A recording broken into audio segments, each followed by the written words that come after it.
Chapter 6. The debutante ball ended with Jeanette experiencing a subtle but undeniable rejection from the noble society. Though no one openly insulted her, the way they tapped her arm, a silent gesture meaning not now, maybe later, made it clear that they were keeping their distance.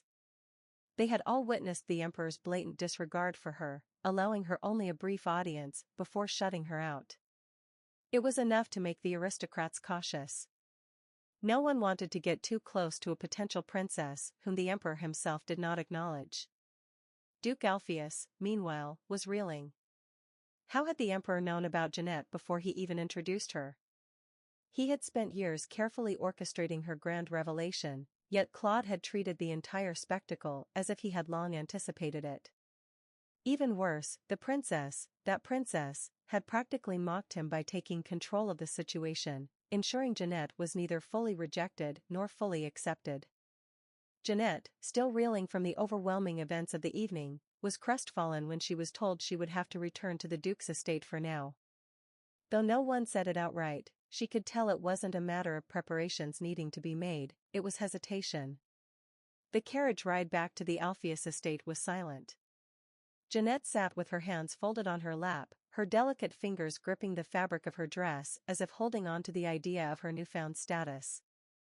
Ezekiel, seated beside her, glanced at her with sympathy but said nothing. Even he could feel the weight of the emperor's rejection lingering in the air. But just as Duke Alpheus was beginning to fear that his carefully laid plans were slipping through his fingers, a letter arrived at the estate. The envelope was of the finest parchment, embossed with the imperial seal, undeniable proof of its authenticity. With hesitant fingers, Jeanette unfolded the letter. As her eyes skimmed the elegant handwriting, her breath caught. She was being invited to stay at the palace. Her heart pounded in her chest. She was being accepted. She was going to live as a princess. When she read further and saw the final instruction, to leave all her old belongings behind, her excitement only grew. Of course, she thought, it makes sense. I don't need them anymore. I'll have everything I could ever want in the palace. She clasped the letter to her chest, her eyes gleaming with joy. The quiet rejection from the nobles, the emperor's coldness, it didn't matter anymore. This was her new beginning. Uncle, look, she said, turning to Duke Alpheus with a radiant smile. The palace is preparing for me. They want me there. The Duke took the letter, his sharp eyes scanning its contents. His lips pressed into a thin line. The wording was polite, but it lacked warmth, it was an invitation, not an acknowledgement. Still, he forced a smile. Of course, my dear, he said. It is only natural. Ezekiel, however, remained quiet.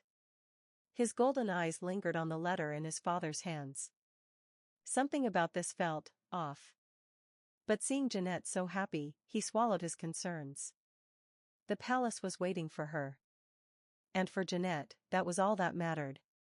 After the debutante ball, the palace was abuzz with gossip. The news of another princess, one who could potentially threaten their beloved Princess Athanasia's position, had sent shockwaves through the servants and court officials alike. Whispers spread like wildfire through the grand halls, filled with speculation, concern, and even a hint of disdain. However, when word got out that the new princess would be staying in the Sapphire Palace rather than the Emerald Palace, where Princess Athanasia resided, the tension eased significantly. Servants who had been on edge sighed in relief.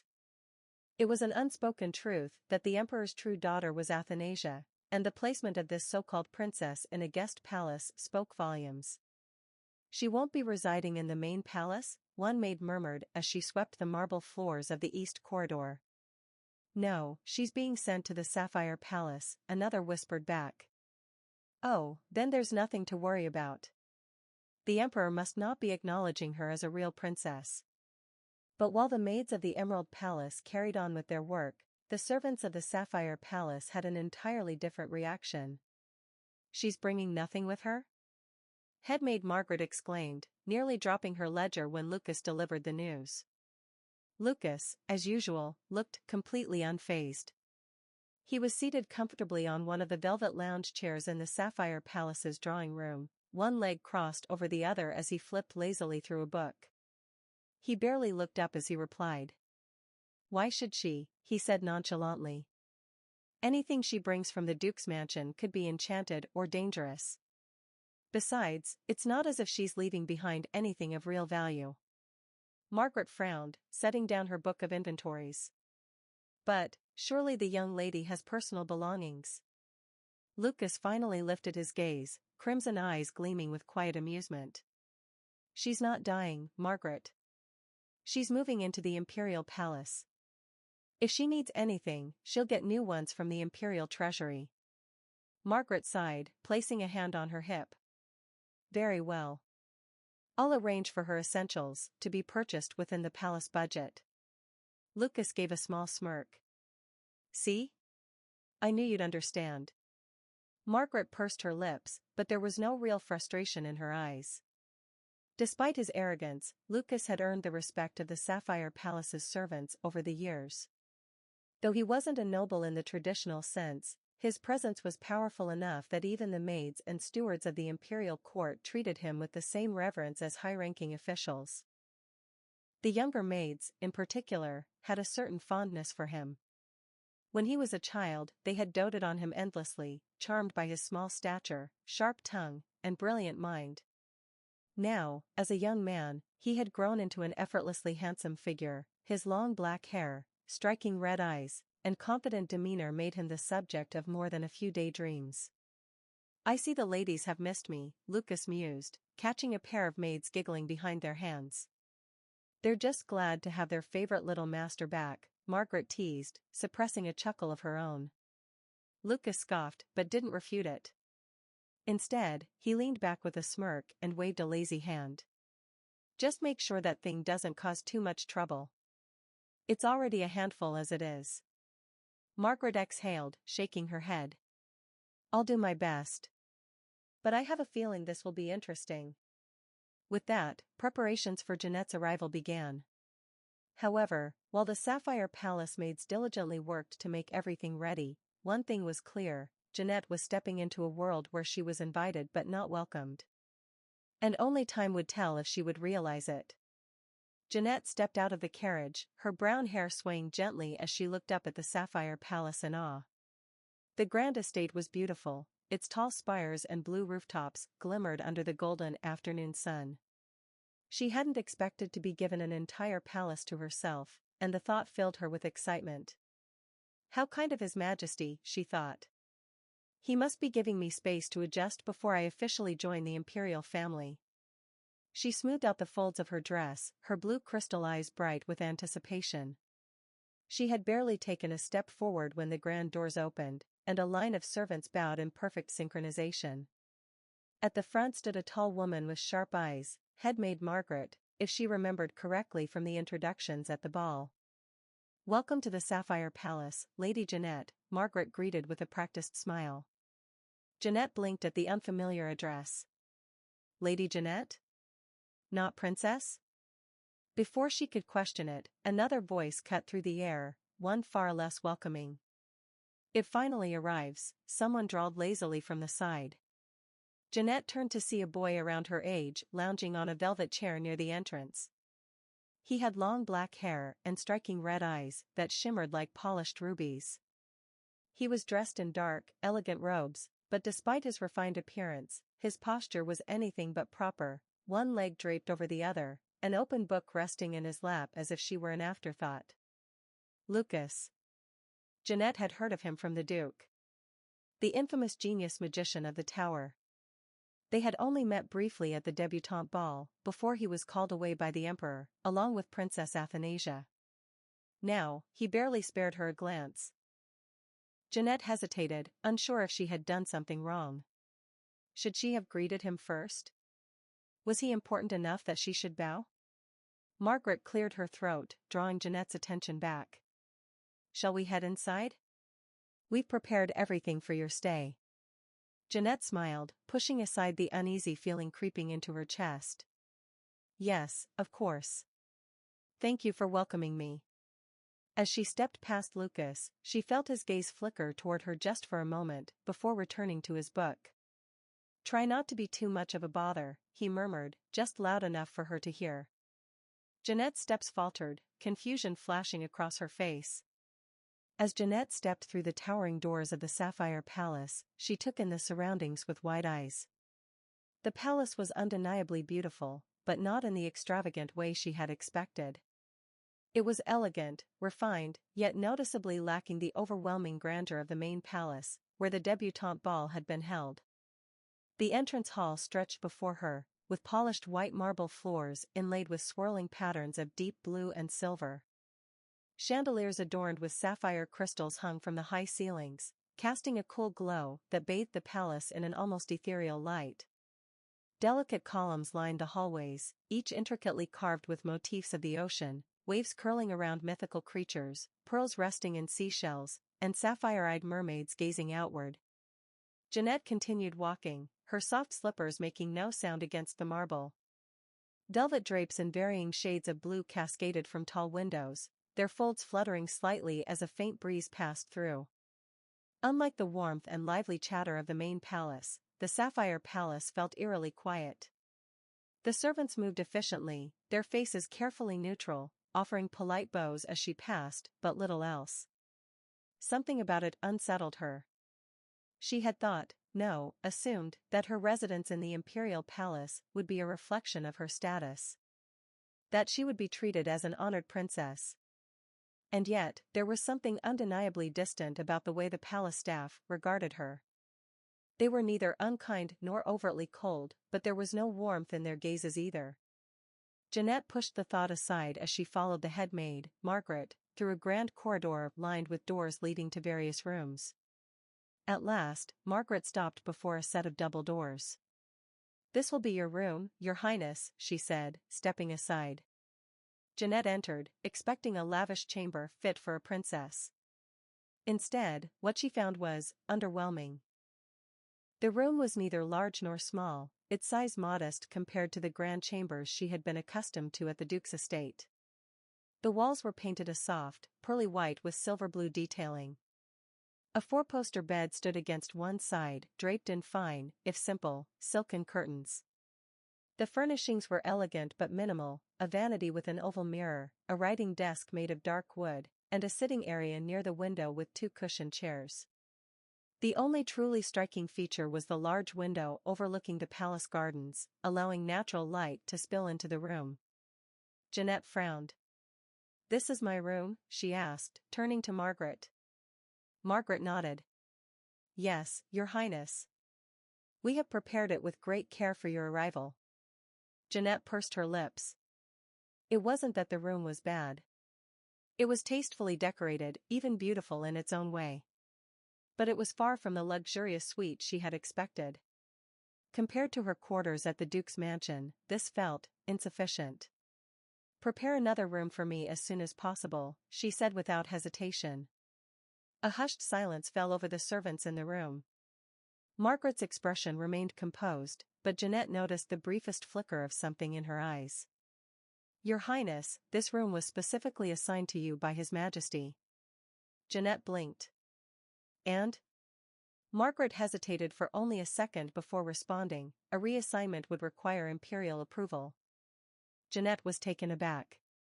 At the Duke's estate, if she wanted something changed, it would be done without question. But here, was she being denied? Rather than pushing the issue further, she huffed and turned away. "Fine. I'll stay here for now." Margaret bowed slightly. "As you wish, Your Highness. If you require anything, do not hesitate to inform us." Jeanette walked over to the wardrobe, hoping to distract herself from the mild irritation bubbling in her chest. She pulled open the doors, expecting to see a dazzling array of dresses that would solidify her place as a princess of the empire. Instead, what she found made her pause. The dresses were nice, but they lacked the extravagance she was used to. The fabrics were high quality but not overly adorned, the embroidery tasteful but minimal. There were no layers of exquisite lace, no elaborate brocades. Compared to the gowns she had worn at the Duke's mansion, these looked almost plain. "Are these really my dresses?" she asked, unable to hide the confusion in her voice. Before Margaret could respond, a voice cut in from the doorway. Are you saying those dresses aren't to your liking? Jeanette turned sharply to see Lucas leaning against the doorframe, his usual smirk plastered across his face. His crimson eyes glimmered with amusement, as if he had been waiting for this very moment. She narrowed her eyes. That's not what I meant. What are you doing in my palace? Lucas raised a brow. Your palace? Jeanette crossed her arms. Yes. His Majesty prepared this palace for me. Lucas let out a low chuckle. No one told you, did they? Jeanette frowned. Told me what? This isn't your palace, Lucas said, his smirk deepening. The Sapphire Palace is for guests of the imperial family. It's not a royal residence. Jeanette's stomach twisted slightly. That's not true. His Majesty. Lucas waved a lazy hand, cutting her off. His Majesty placed you here. Not in the Emerald Palace, where the real princess resides. Makes you think, doesn't it? Jeanette felt her face heat up. That's not. Lucas ignored her flustered expression and stepped further into the room.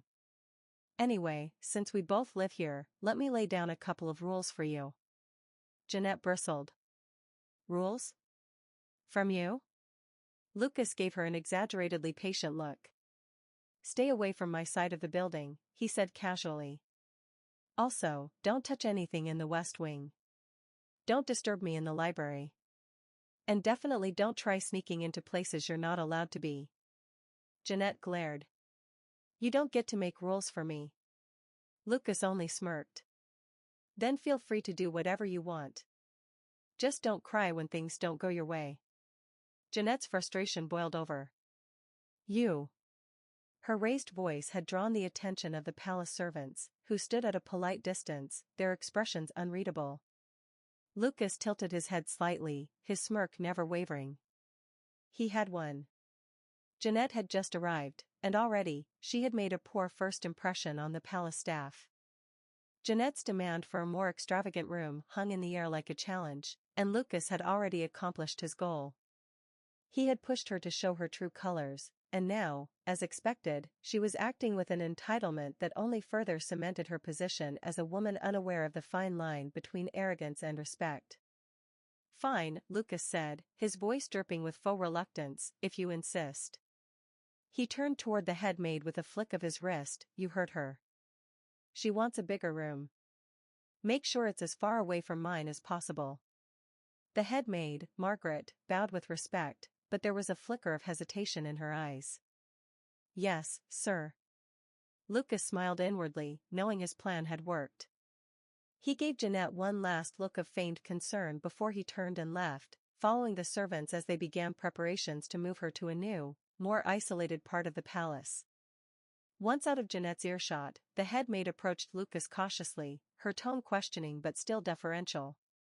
Sir, is this really okay? We must follow protocol. It's unusual for a guest of her status to be placed in such modest accommodations. Lucas' gaze was calm, even as he made a dismissive gesture. I'll take care of His Majesty. Don't worry. She can change rooms as much as she wants. But we're not spending any more than what is necessary for it. His voice held a confidence that reassured Margaret, even if she wasn't entirely convinced. Margaret bowed again, though she still looked uncertain. If you say so, master. As Lucas walked away, a small smirk played on his lips. He had orchestrated this entire situation, from placing Jeanette in a room that was simple yet still elegant enough to seem like a luxury, to the next move of isolating her in a more secluded part of the palace. The idea was simple: let Jeanette's arrogance reveal itself, and then let her realize just how out of place she truly was. By the time Lucas had returned to his own part of the palace, word of Jeanette's behavior had already begun to spread like wildfire through the imperial city. The maids and servants spoke in hushed tones about her demands and her sharp words to the staff, comparing her actions to those of the beloved Princess Athanasia. Can you believe it? One of the maids murmured as she brushed past another in the hallway. She ordered a new room and acted like she owned the place, demanding only the finest treatment. I thought she was supposed to be a princess, but she sure doesn't act like one. A second maid lowered her voice, as though afraid someone might overhear. I've heard she's already complaining about the dresses they picked out for her. Do you remember how Princess Athanasia used to behave when she was younger? She was always so respectful to everyone, no matter their station. This is something else. Another servant who overheard the conversation shook her head. Athanasia might have been raised here, but she was never like that. She had no airs about her, always polite, always kind. Jeanette? She doesn't even seem to care that the staff is working hard to accommodate her. The gossip spread quickly, especially as more servants passed the stories along. In every corner of the Sapphire Palace, from the kitchen staff to the lower-ranking maids, people were whispering about Jeanette's behavior. The name of Princess Athanasia came up often, and each time, it was with a mixture of admiration and disappointment in contrast to Jeanette's behavior. Lucas, who overheard many of the conversations, felt a small sense of satisfaction. His plan was already taking root. Jeanette's demands were a stark contrast to the calm dignity that Athanasia had always exuded. The more she pushed, the more she revealed her lack of understanding of the intricacies of imperial life. As Lucas continued with his day, he found himself smirking every time he heard her name whispered, knowing the damage had been done. It wouldn't be long before Jeanette was the subject of every court conversation, a cautionary tale of how not to conduct oneself in the imperial court. Like, comment and subscribe to be notified for updates in the series.